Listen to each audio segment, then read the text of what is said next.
He's twitching, I see. So hey, we're back. There's going to be another couple of amazing talks. You see our next speaker, Lisi, here. Let's hear it for Lisi, everybody. You're going to get an amazing talk, and I'll introduce that in just a minute. Before that, some housekeeping. Somebody lost a ring. It looks like a golden ring with some stones in it. So if you check your hands, if you're missing a ring, I have it. I didn't take it, of course. Stop. Why would you? I didn't take it. Somebody found it and gave it to me. So I have it. I am, I guess, the Lord of the Rings now. Precious. And so yeah, come get it. This next talk from the one and only Lisi Linhart is about how they built a globally distributed headless CMS and all the complexities with it, from testing to Elastic Beanstalk and infrastructure to internationalization. I'm so excited to understand the full complexity of this, and also works as the principal front-end architect at Storyblock. Anyone heard of Storyblock? I love Storyblock. Yeah, look at that. Their dev advocates are doing a good job. Shout out Facundo and others. Without further ado, my friends, Lisi Linhart.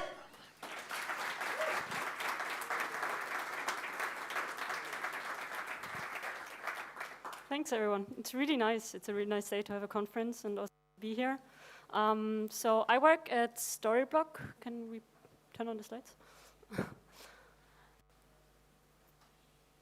I work at Storyblock as a principal architect, so I'm really responsible for the interface that people use. I'm also from Austria. I come from Salzburg. And Storyblock is an Austrian company, but we're actually all over the world. We also have employees all over the world. I want to talk to you a little bit today about global distribution, about also global software development.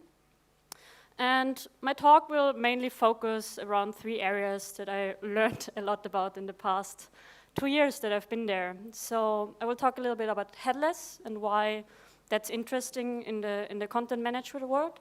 I will talk a lot more about like global distribution, about how we do software development globally, and also about fully remote working, because Storyblock, we don't have any offices. When I started there, I was like the 15th employee. Now we have almost 200. And there's no offices, so there's a lot of challenges in working in this fully remote way, and a lot of lessons that I also learned in the past few months and weeks. And in my team, I work with a lot of Brazilian people. So the main part of the product team is actually in Brazil, but I also work with a lot of people in like Berlin, Portugal, a few of them in Europe. And there's a lot of challenges in working across many time zones, so that's a little bit what I want to talk about. But let's start kind of what actually headless and a headless CMS is. Has someone used Storyblock before? 2, 3, a few people? Is someone using like very traditional CMS systems like WordPress or like, yeah? What? Okay, I don't know it. Okay, I mean, the core of the traditional CMS is that it's very integrated, it's very coupled. You have the front end and the back end together. And you can also extend that. You can write your own plugins, you can change things in the CMS, but you really need to know the CMS really well to extend it, to make it more, do more of what you want to do. And with the headless CMS, we have a lot of headless CMSs now. There's also other ones, of course, like Contentful or like Strapi. They're also really amazing. And in the headless CMS world, we really decouple a lot of the stuff. So a headless CMS, it really focuses on providing really good APIs. We give your content in an API interface. You have the admin interface to manage all that, but you can also change your content through other stuff, through like automations, through management APIs, and you actually can like quickly translate or adapt your content in a very flexible way by using the different APIs we offer. So the core is really that we don't make a choice of like what you use the content for. You can of course build a website with it, but you can also use it for apps, for mobile phones, for like dashboards, like we have car companies using it for like car dashboards, car information, or like in the virtual world and like any kind of virtual way. And for us, the content, what comes out is like a JSON format that you can change, adapt, and also create lots of different versions of whatever content you're using in like different languages, in different countries, whatever you want to do with the content you have. The first lesson I learned in that headless content management software development is that the customer really decides what you build. So we think we decide what we build, the product team and the managers and whoever is involved, but in the end, the customer who is paying the content management system, they don't want to maintain their own servers, and we heard a lot today about the cloud and like how it's really expensive, but for us, it really enables us to build what the customer wants.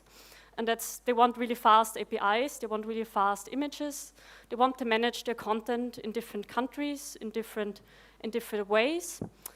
And they also don't want to build their own interface, they don't want to maintain the interface, they want to have it improved and they want to have like a nice UX, but it should be provided. They pay for us to develop a really nice interface for them.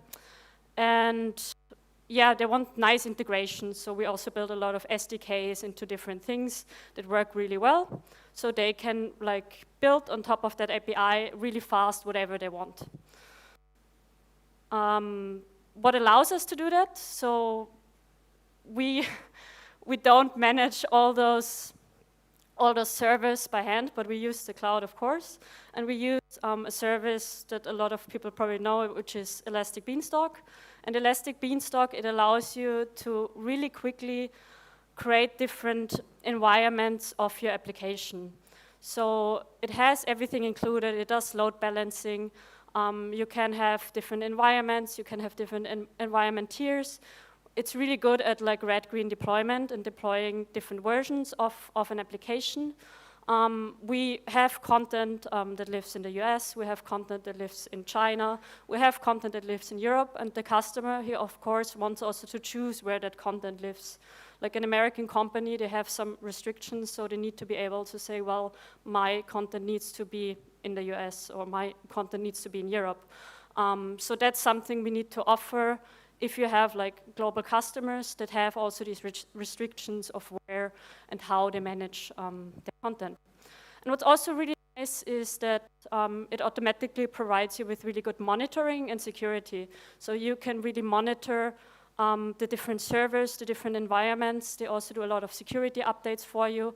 So for us, it works really well because we have a few DevOps people really, really good in deploying these different versions of the services so for example, we have an image service that lives in different instances. We have the content API that lives in very different instances.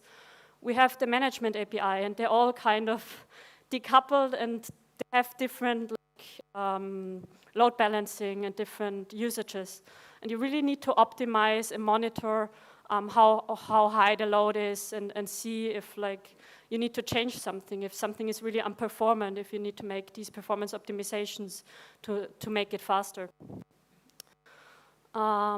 Yeah, so that's really like the core of this whole product we have is building what the customer wants, and that's like many locations, many different versions, many languages, and that really, really fast. And we cannot do that without cloud services. It's really hard to do without cloud services, to be honest. But when I go more into like the actual software development at Storyblock, when I started, I was like the 15th employee. Now we're over 200, and we have a lot of like global employees, and we also have a lot of global customers. And doing this kind of global work, it really requires a lot of adapting and iterating and seeing what still works and what doesn't work. For Storyblock, from the beginning, they started with a lot of trust. They say, well, we hire really good people, but we also trust them a lot to do their work and to work in a flexible way. What's the advantage of that, of having this like global way of working? We can hire a lot of really, really talented people from everywhere. So I work with a lot of really talented Brazilian developers, which is really nice, and I also learn a lot from them because it's also a different culture for me, but it's actually really, really amazing, and I actually also have the feeling of a team in working with that team. This global way of working, having customers all over all over the world. It's quite challenging in the way that you need to have a lot of support. You need to have a lot of support in all of the time zones. So the way our support works is that we have actual people in like different time zones and manage that.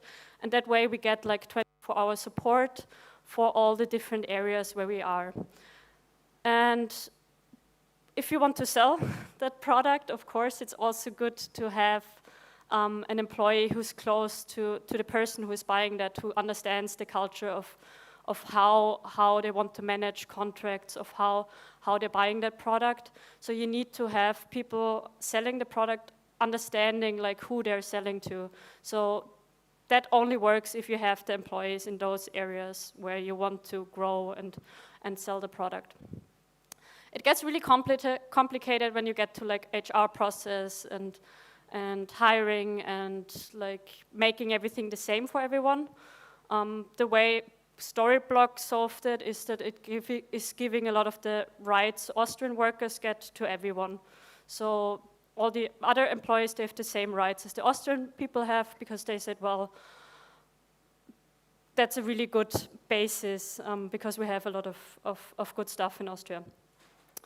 What's also really limiting is when you come to like time zones and language barriers, when you have people who are still learning English, and when you have, like in one team, you have too many time zones, it's really hard for people. So you need to be really mindful how you mix those teams and how many time zones are in a team.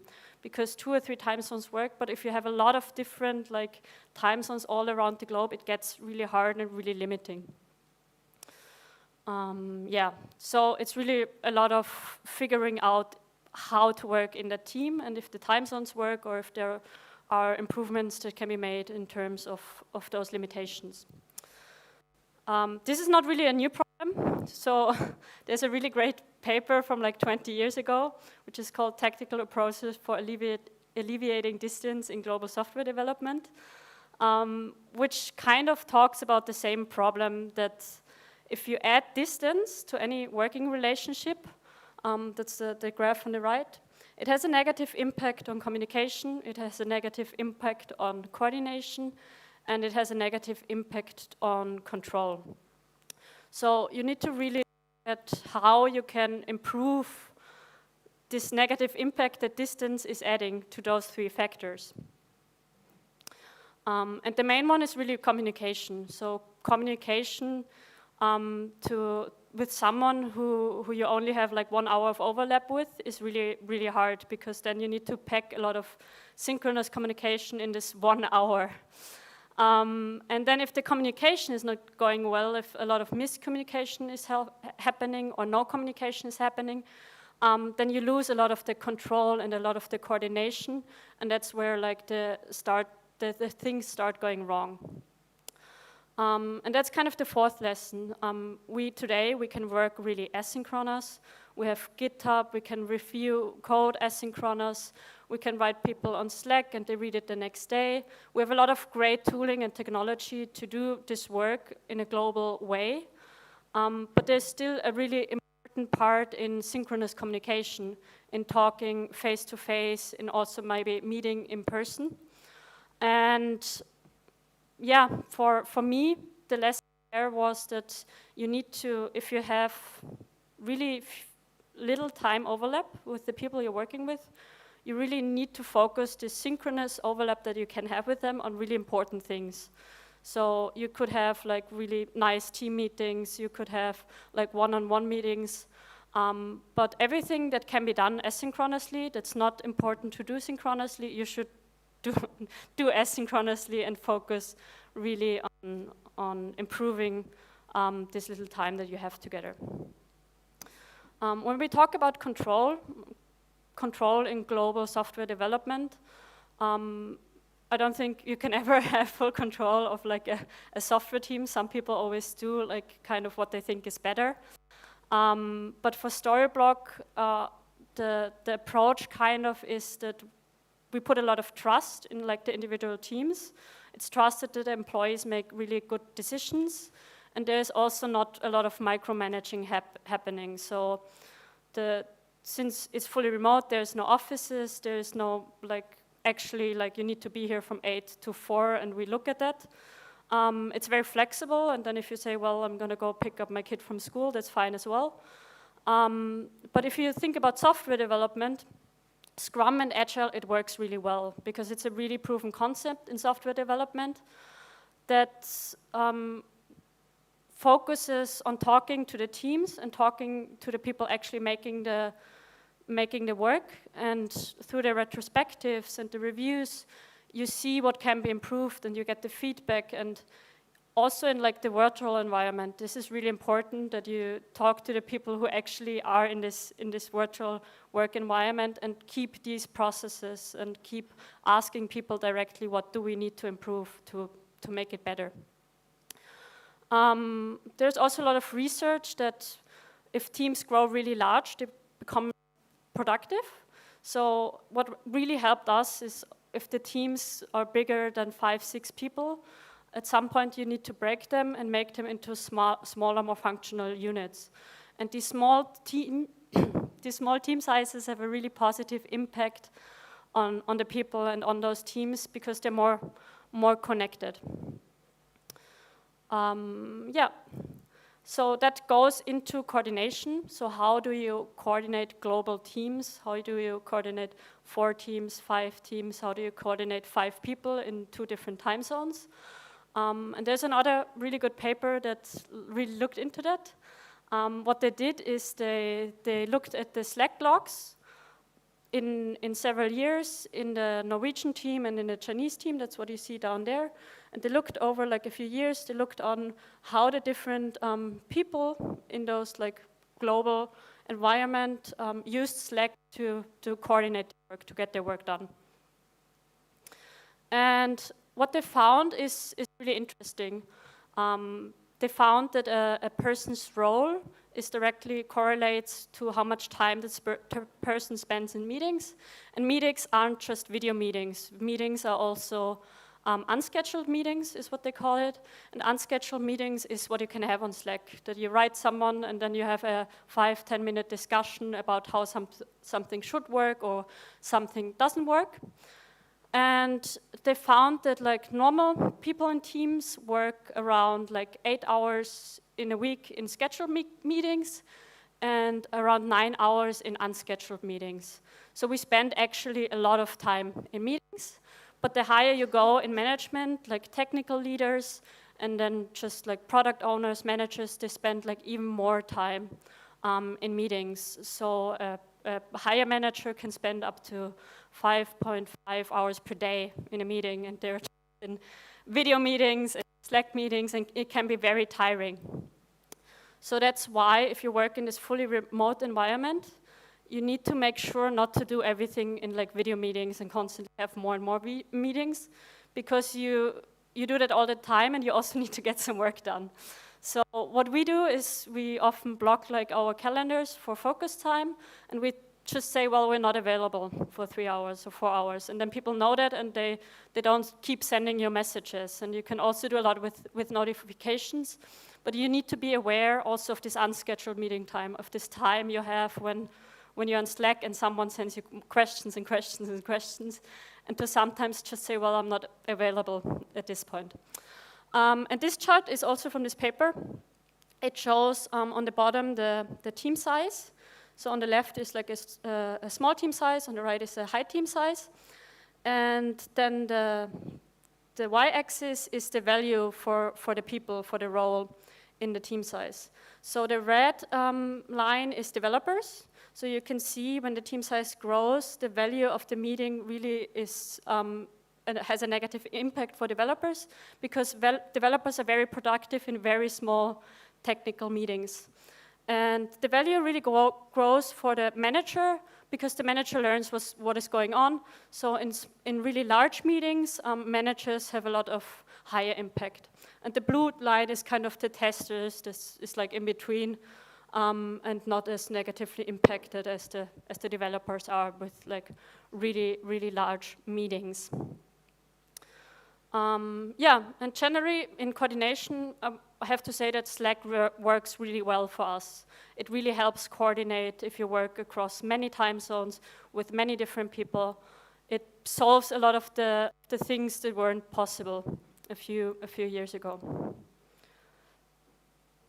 The next part is now more going to working fully remote, to really like working not in an office, not ever going into an office, and also to build relationships in like in a virtual way, to work with people and get to know people in like a virtual environment where you have never met them. So there's a great book that's called How to Build a Connected Culture with Virtual Teams, and they write there, most anyone can learn to be a great virtual employee. The top skill to learn is setting a healthy boundary between your work life and personal life and building relationships virtually. If you work a lot from home, or some of our employees, they work in co-working spaces, but most of the people, they work at home. So it's really important that you learn to differentiate that. And I think a lot of people learned that in COVID, that it's not great for everyone to work at home, but I still enjoy it, and I learned to set my boundaries of how I work and when I work, and when I stop working, I'm also not available anymore. I removed all the like Slack apps from my phone. I don't check my emails. I have working time, but I don't need to be available 24 hours. In building relationships, there's a lot of things you can actually do to build closer relationships with people that are in Brazil.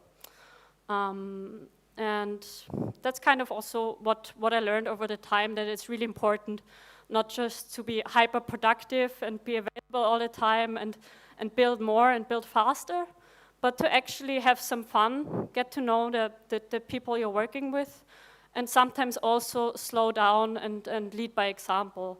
So to just schedule some game meetings, to just highlight some people, to make some learning events where people can share what they learned, where you can highlight specific developers that are really good at different things. Yeah, it really makes a difference. So that makes a difference for the teams and the developers I work with, and they really, really enjoy having this, not just all the time functional meetings and communication. Another thing that I noticed a lot is we've grown really, really fast, and we had to onboard a lot of people. We had to build a lot of onboarding processes. And what you need to realize then is that people have like learning curves when they come into a company. You can hire a senior developer, but that doesn't mean he's like productive instantly. Actually, the research shows like it takes people between 1 to 3 years to learn and gain all the domain knowledge and all the organizational knowledge to become fully productive. So you can't just put 5 senior developers in a team and expect them to do like the most amazing work next week. It's not how it works, and you need to adapt to that. You need to give people time to learn. And you need also, if you're like there for a longer time, you need to find some ways to maybe shrink that learning curve for people. Have buddy systems to help people learn a bit faster, having really good documentation, or by having examples they can look through and having more internal learning that helps people gain this organization knowledge, this domain knowledge they need to work on a headless system, for example. Yeah, and one big point in that is you have a small team, that you have like one big epic when a new person comes in and where they have to work really closely with another person. So don't put them on a separate task, but really put them on a big task with someone who's been there longer. So they can start really learning to collaboratively work on that thing and learn how to work remotely in a software environment. So that kind of goes to the last part. And that's kind of building cultures. So for companies, of course, it's really important to have a company culture and to have a lot of values. But there's different ways we build cultures in working. So we have a national culture. This is like a really, really strong culture that we can have also in a company. If you're an Austrian company, you have like an Austrian national culture that kind of unites you.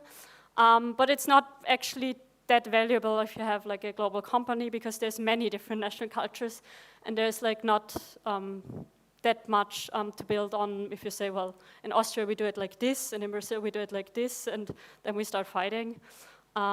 So to build company culture is also important. For us, a lot of the company culture is centered about working fully remotely, about working in a flexible way, giving people the freedom to say, well, now I'm going to have lunch or go for a run in the afternoon or pick up my kids and then I'm available after. Like, it's not micromanaged, and the way it works is in a flexible working environment. And that we have a lot of trust in that people actually do their work, and people actually do that. People enjoy not being micromanaged and told exactly when to do what, but to do it in their own way. The next even stronger culture is, of course, the professional culture. That's why we're here today. There's a lot of developers, and it's really great to talk like to other developers about what you think about that profession, and it can really unite you to share your opinions about the tech community or about a framework or whatever you do. The professional culture is really strong, and it's really, really uniting. Also in software development teams, people really enjoy to share things about a profession, and it can help connect people more. But the biggest part of that culture building is actually the team culture. So if you have a team, you can actually influence a lot how the team works, what your team culture is, what you value, and that makes a really positive impact on the people you work with. And that's the strongest point where you can make a difference. So I can try to change the company culture or say, well, in Austria it's like this, but what really brings value is if I look at the team and look at how I can work better with the team. So to look at the team not just as some people who work together, but really to look at it as of like we can build a culture, we can build our own like team thing, and that's how we work in the team. And a big part of that is being transparent, having different channels where all the people in the team get the information, also to give them the possibility to share their opinions, so maybe also anonymously in retrospectives, to build whatever you're building with the other people and not tell them what to do. Also respecting each other, asking questions, also getting to know the people you're working with, having one-on-one meetings, having coffee meetings, to learn actually who this person is, and being empathetic. So that is also something I noticed, like for us, if like there is like a emergency in your family or like a health emergency, it's not really a problem, and we can just say, well, I'm not available today or tomorrow because of this, and it's very open, and it's okay to have that. But that's something you build in a team in a kind of way where you say that's okay or that's not okay. And that's something you really can influence. And I noticed that a lot of these things, they only happen if you take initiative, if you go and make some team building meetings, if you start some initiatives to do games. You can't force people to connect. They have to decide them by themselves. But you can lead people to try to think more about what the team culture is and how you connect and are a better team. Yeah, so that's kind of my talk. You can really go and check out those papers. They're really, really good. And thank you for listening.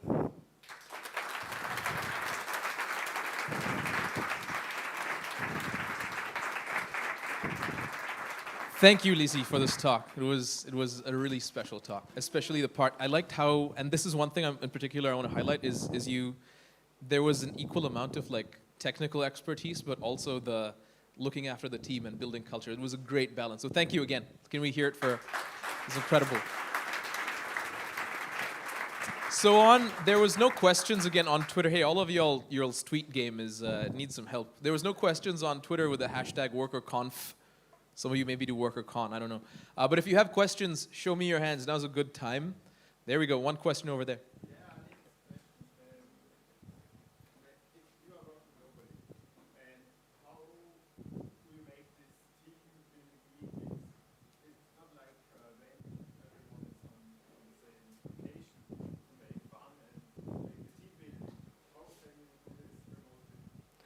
There's actually like a lot of stuff you can do remotely, a lot of games you can plan.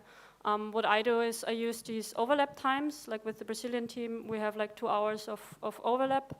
And in these times I plan like meetings like 2 weeks ahead. I'm like, well, we will have like some kind of game interaction meeting where we actually play this game or we do some kind of quiz or like, I mean, that's something you need to plan as a lead or a manager to say, well, I'm taking some time to prepare this for the team. But when we do it, they really enjoy it and they're really like, yeah, let's do it again. You shouldn't do it all the time, but when you do it and you plan it, people are really happy about it. Awesome. Another question over there. Yeah. Do you also plan in-person meetings that the Brazilian guys come to Vorarlberg or vice versa? Yeah, we have some in-person meetings, but across continents it's quite difficult to plan. So what they did is that they had a whole like Brazilian meeting with all the Brazilian employees just like a few weeks back, and we're having another like European one where a lot of like the European employees meet. I think at some point they want to do like one where all the people are, but that's really, really difficult to manage. So now it's more focused on like continents and similar time zones. And on the onboarding, you have the developers which you have never met in person, right? Yeah, most of the developers I've never met, no. Yeah, we have, in the onboarding process, we have a lot of buddy systems. And there also we have like small teams of like 5 people where you work really closely with another developer while you're onboarding.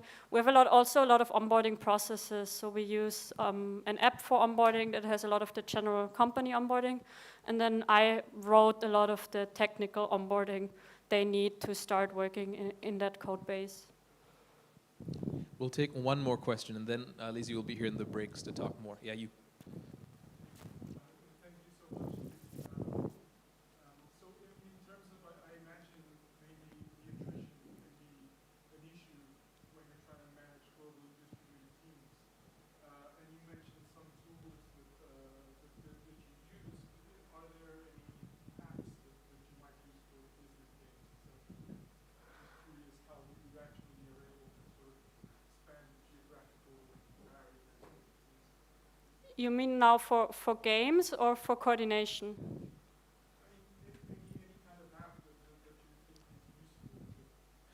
I mean, if you work in a global way, I mean, I already mentioned Slack, that's a core tool. We also use Notion a lot, of course, for documentation. Also when like people change or people leave, we still have like the knowledge there. We also use like a lot of like other tools, but the most important ones are Slack and Notion. Cool. Slack and do you work at a tool by any chance where you're trying to get her to say the name? I'm just joking. Yeah.